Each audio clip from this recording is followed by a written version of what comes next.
So, I know we're in Randolph County. Well, I'm not sure where I am. It's been a long time since I've been down to Gerald's shop. And No, I've been here a bunch, but I get lost about every time I come down here. I am pretty sure I overshot it. All right, clear this way. He didn't just get off the main road, he got off the secondary road. He got this property back probably 40 years ago. I think he's got 8 acres out here. And his shop, where he works on guitars and mandolins and fiddles, banjos. He knows we're coming, doesn't he? Yeah, he knows we're coming. Okay, well I wanted to look at the neck on that guitar he built for me. Okay. Yeah, there's not many people that do that kind of work.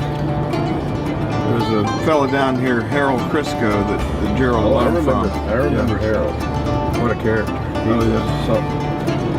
Gerald's working on being a Harold. Here we go. There's the street sign. This is world famous around these parts. Definitely a trail. Well, let me tell you, Gary, that was a great festival. Well, we had perfect weather, you know, which in between two storms. In between 2 tropical storms. You know, we got, I don't know how many inches of rain we got right after the festival. Well, when I got there, the site was flooded. It was knee deep in the audience area when I got there. And stay left here. Right. Okay. 2 roads diverged in a yellow wood. People love Ocracoke. I don't know why, but I love it. I keep coming back. It's an unusual place, but it's amazing. Right. Another. All right. No, wait a minute. That's not it. Go left here. Keep going. I'm glad you're with me. I'd hate to come up. That's where Gerald, that's his house now. That was his parents' house. Okay. But he's living there now since his parents both passed away. Well, I would hate to surprise anybody back here, this deep in the woods. That's a neat old cabin. I mean, it's not old, it's a beautiful log cabin they built. Well, Gerald built the house where his shop is. He built this house originally. He bought this property. And he built the house like a stick at a time. I remember, it took him years. Oh yeah, he would just buy enough lumber for the floor, and then the wall framing, and then the siding, and Did then he the do windows. the stonework? Yeah, he did all the stonework on the house. Wow. It's a neat place. That is very cool. He's not living here right now. He just uses the shop and the downstairs. All right. We are here.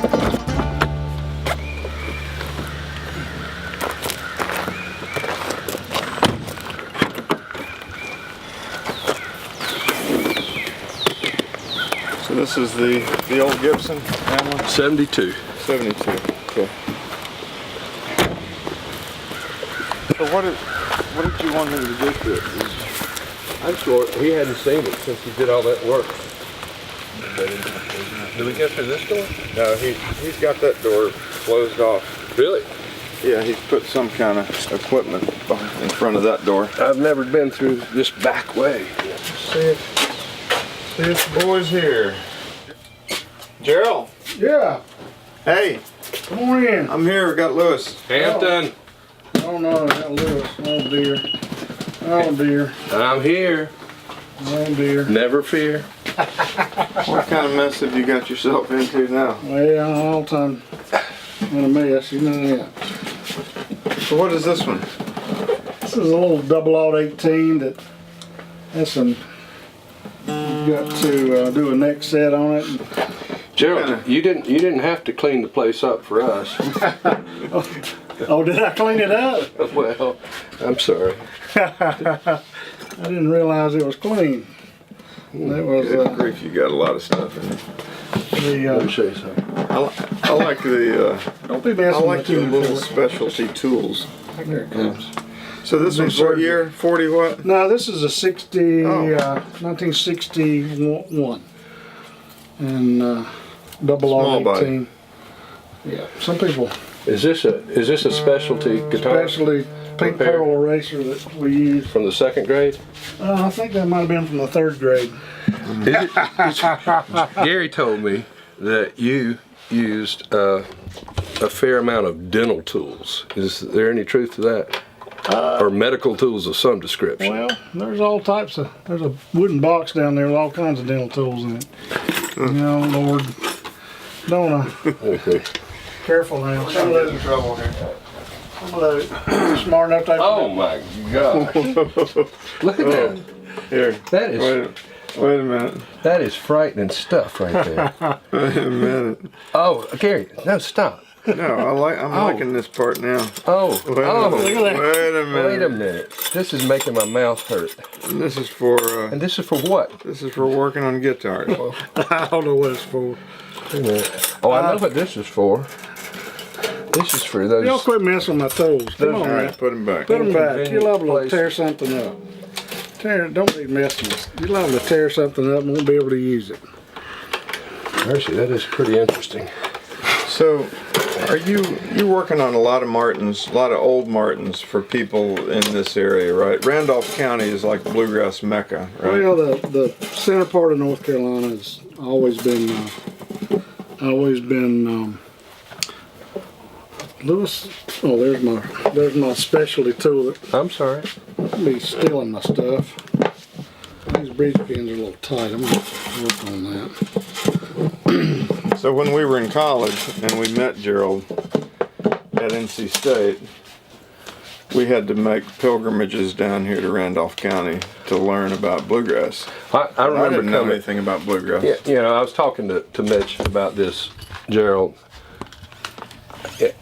I've been playing music now for about, I don't know, 40 some years. And it occurred to me that I probably wouldn't have done any of it except for you. Well, that's a scary thing. It is very frightening. I had never really thought about it before because we didn't play music together back in college. No. But I was trying to put together the sequence of events because, you know, Gary and I were best friends from junior high school, and he was at State, and I was at Carolina. And he and his roommate Billy Oh yeah, I remember Billy. were living in Owen Dorm, right? And that's. And you were in Owen Dorm. I was in Owen Dorm. So how did you meet them? Seems like there was a guy that lived across the hall from me that also grew up in Burlington. Really? And, Yes. I think it was Dale Warren. And He's taking a motorcycle trip across the country right now. he was crazy then too. Yeah. But Dale just saw me playing guitar one day in my room and said, "Now there's some guys that live down in the basement Right. that from my hometown that play a little music." And he rattled off some names, which I didn't remember. But I was walking by Billy's and Gary's room one day. Didn't know either one of them. I just sort of introduced myself to Billy because Gary wasn't there. And Billy was That's a playing key guitar. part of this story. I wasn't there. Billy was playing a guitar, so I just sort of stepped in and introduced myself and claimed that I could play a little bit. And I saw a case over there that appeared to have another guitar in it, and I said, "Who's that guitar belong to?" He said, "That's my roommate. You can play it if you'd like to." So I took it out and played it. And then the owner shows up. That was my first Martin. I mean, Oh Yeah. But anyway, Was that a 21? that was a D18S, best I recall. it's almost like the guitar I have now, almost exactly like it. I'm gonna have to do a neck set on this guitar. I hate Yeah, that. so that was momentous because I came in and Gerald's playing my Martin guitar But on my bed. you were very particular about that guitar, as I recall. Buddy, I polished that thing. I tell you what, This old sweaty guy shows up I playing. was not sweating. I'd never was seen not him before sweaty. in my life. It must- But after you got out of the hospital, we became good friends, Yeah. didn't we? Yeah, the scars healed over. You can't even tell it. Well, but the thing, I didn't know you then. I didn't get introduced to you then. The connection was Stan Brown. Stan also lived in Owen Dorm, and Banjo. I didn't know Stan either. Oh, really? I thought you knew him from Randolph County. No. But Stan's roommate and my roommate were like lab partners in a chemistry lab or something. I don't know how Yeah. But so my roommate one day said, "Well, there's a guy that lives on the 3rd floor, plays banjo. I know He's his good." roommate." Well, we didn't know if he was good then or not, but anyway. Yeah. So I just knew he played banjo, but I'd never heard him play. And one day, at a later time, I think I was in your room. I don't know if you were there or not, but I was in you and Billy's room again. I was invited back. I'm not sure why, or maybe just invited myself. I'm bad to do that. And Stan walked by, and I said something to Stan, like, "Go get your banjo, Stan," and he did and brought it down, and things have gone downhill ever since. I didn't play an instrument back then. I'd never heard of bluegrass music back then. And Gary and Billy came home that summer after their freshman year, and they were on fire. They were just on fire about this banjo player and Stan Joe Brown. and bluegrass music. And they started singing two-part harmony on Fox on the Run. I'd never heard the song before. Oh dear. But, Like a fox. like a fox. Like a fox. Yeah, and I hit that third part, and they went, "Oh man, We got a band. we could have a band." and Lay that thing up Now we here. just need to learn to play. and they said, "You need to play an instrument because bluegrass people don't just stand up and sing. You got to hold something." So this was my first serious mandolin that I got in 1974. Oh yeah, I remember this thing. It's a 72. And I was so excited. Stan took me up in the hills somewhere, and when that old fella pulled that out of a case, and I looked at it, don't break it. No, I'm just. Look at the back. Look at the back. I love that back. That's what made me excited. Now, what do you call that style of That's of that's maple? quilted maple. That's what they call Quilted quilted maple. This there's a tiger back or striped maple, and I think I've got a mandolin down here with that in it. But most of these mandolins were made with maple back and sides and some type of spruce top. Gary, I had put that mandolin up several years back because I was playing a rattlesnake mandolin. I love that rattlesnake. But I got lonely for this thing. But it didn't sound as good as the Sounds good. rattlesnake. So I said, if I'm going to play this, I'm going to let Gerald have his way with it. Yeah. And I brought it down, and I said, Gerald, it doesn't have the volume, doesn't have the pop, the action's horrible, the pearls coming out of the neck. I said, just keep it as long as you want. Do whatever you feel like you got to do to it. And I think you kept it a couple of years, didn't So you? what'd I you don't do? know. Well, the first thing I did was cut the back off of it. Now that one scared me. When he said he was going to cut the back off of it. He told me that like 6 months before he did it. He said he would lay in bed at night and think about how he was going to get the back, what kind of tool he was going to need to get the back off of that thing. So why did you need to take the back off of it? Well, I just thought in the 70s, Gibson was their mandolins were supposedly the tops and the backs were too thick, and they weren't responding to the vibrations very well. So I cut the back off of it and measured the thickness, and it was in fact thicker than it needed to be. So I took material off the inside of the top all the way around, different thicknesses. The thickest part is right in here, and then it thins out to the thinnest part is right around what's called the recurve area, which allows this top to vibrate, sort of like a drum head, sort of. Yeah. Yeah. And I did the same to the back. The back was too thick as well. I And tell you, I can't believe the difference in the tone of it. so what Gene Wooten said one time sounded like it had concrete in it or something. Gene was he was very blunt in his assessment. But it's a beautiful mandolin. It just sounds so much better. The only trick is the only tuners he could find. He put new tuners in there, and the only tuners he could find are The reverse. They're reverse Oh. tuners. So you have to So you have to turn the other it way. the opposite way of every other tune you Now, have. when we were at Ocracoke, Gerald and I were looking at his Gilchrist, and that Gilchrist is basically a copy of a Gibson, An early Loar, Gi- an early yeah. Gibson, right? From the 20s, Yeah, yeah. And Now that original, this F style. yes. Who was the guy?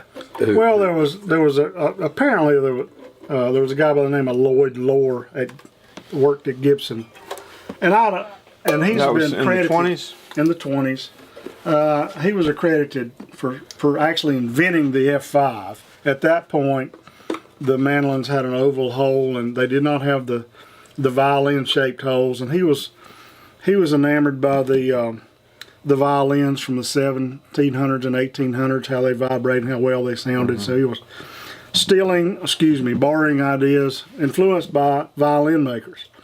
So he experimented with the what's called the F holes. He calls this the Florentine model.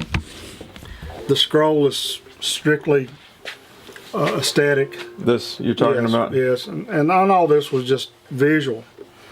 But the first one that has not, the oldest one that's known to exist was signed June the 1st, 1922.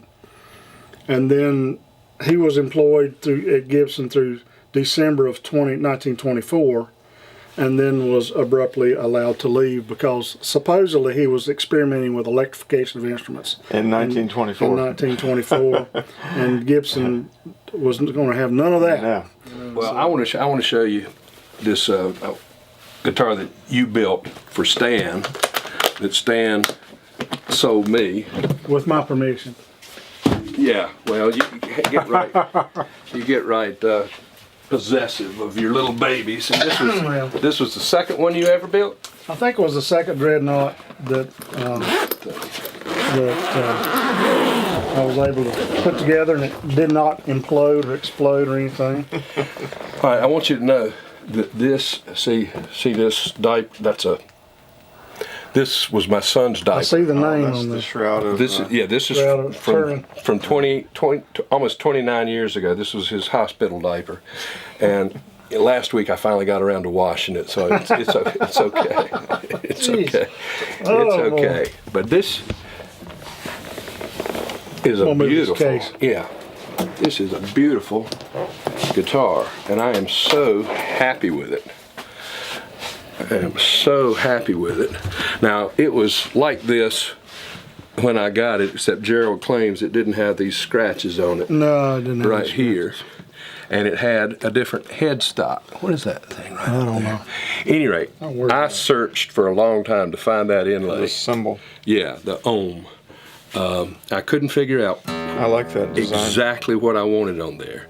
And I finally found it. I didn't really realize Gerald was so good at doing inlays, but he just did a beautiful job on that. I faked that pretty good, didn't I? You did, and all the little star. What do you call that? The pattern of inlay on the neck.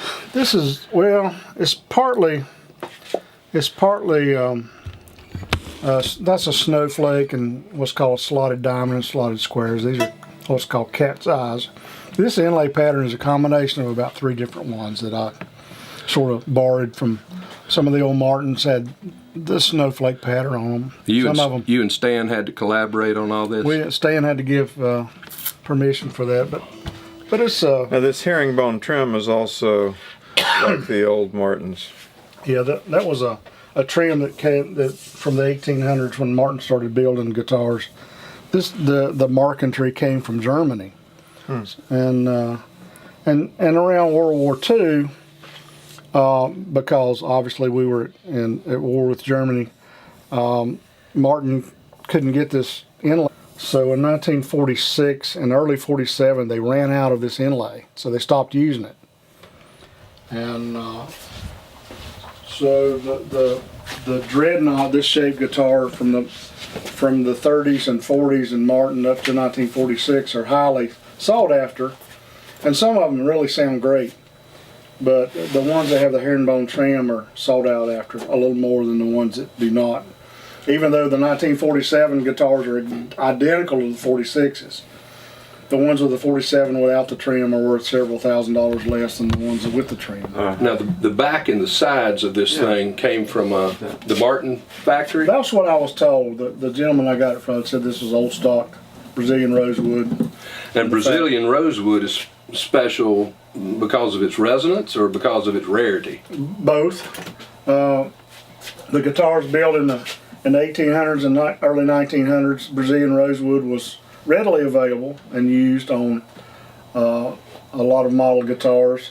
Even the less expensive guitars, you could order them from Sears and Roebuck, and they would have Brazilian rosewood on. Wow! Wow! I didn't know that. But in the 60s and 70s, they became less available. In 1968, Martin stopped using that particular type of wood because they knew it was becoming rare, and matter of fact, it's you cannot import that wood anymore. The only wood that we can use now is what's already within the boundaries of the United States. It's old stock wood, and I was fortunate to be able to buy a little bit for this guitar. Well, it's just amazing to me how, you know, I'm not a good guitar player like you and Mitch, but the older I get, the more I appreciate the different sound qualities from these guitars. Well, they all sound different too. You can make a guitar.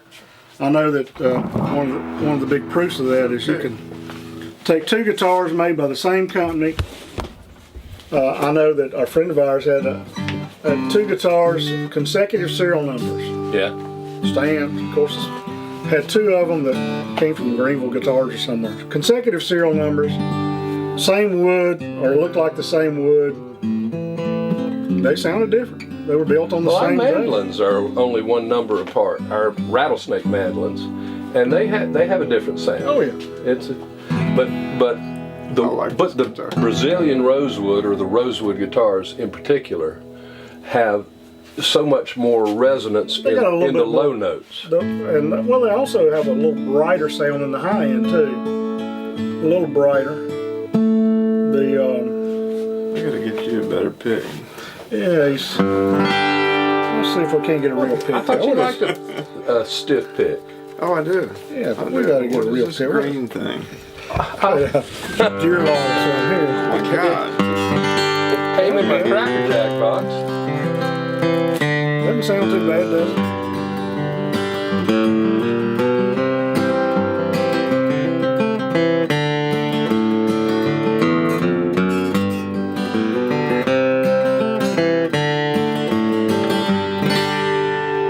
That's a good I one. love that resonance.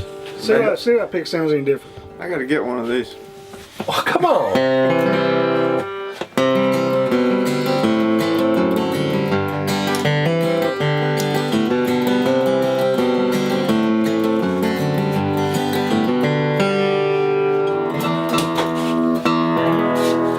There you go. There's another one that's not finished.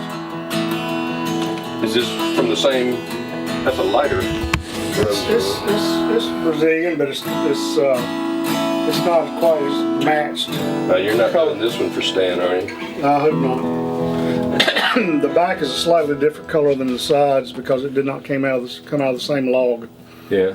But it's a less expensive guitar simply because the wood doesn't match exactly right. Has it got any pinholes in it or anything? No special holes in that one. As far as I know, no special cracks. But I don't know what this guitar is going to sound like. As you can see, there's no neck and no bridge on there, but it's... Well, sort of as a general principle, I've found that the rosewood backs, not only are they sort of deeper in the low end, but the notes ring longer than my mahogany guitars, which I love the sound of mahogany guitars, but the notes seem to decay quicker on the mahogany guitar, which actually sounds better to me flat picking because you don't have the sound overtones. You don't have the overtones keep ringing. I've noticed that with my mahogany. The guitar I play live is a mahogany guitar, and I tend to like it better in a band situation. The notes come through with clarity, and then the rosewood guitar, it's more like a piano. It's just this.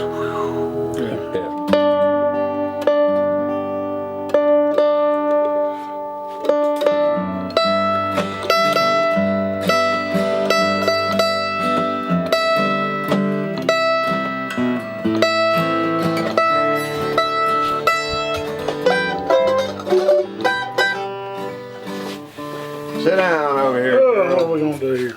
Take a break. Oh, you guys gonna play something I know? You know, rambling around, don't you? Woody Guthrie. What key's that in? Rambling around your city, rambling around your town. Well, I never see a friend I know as I go rambling around. Big one, Gerald. As I go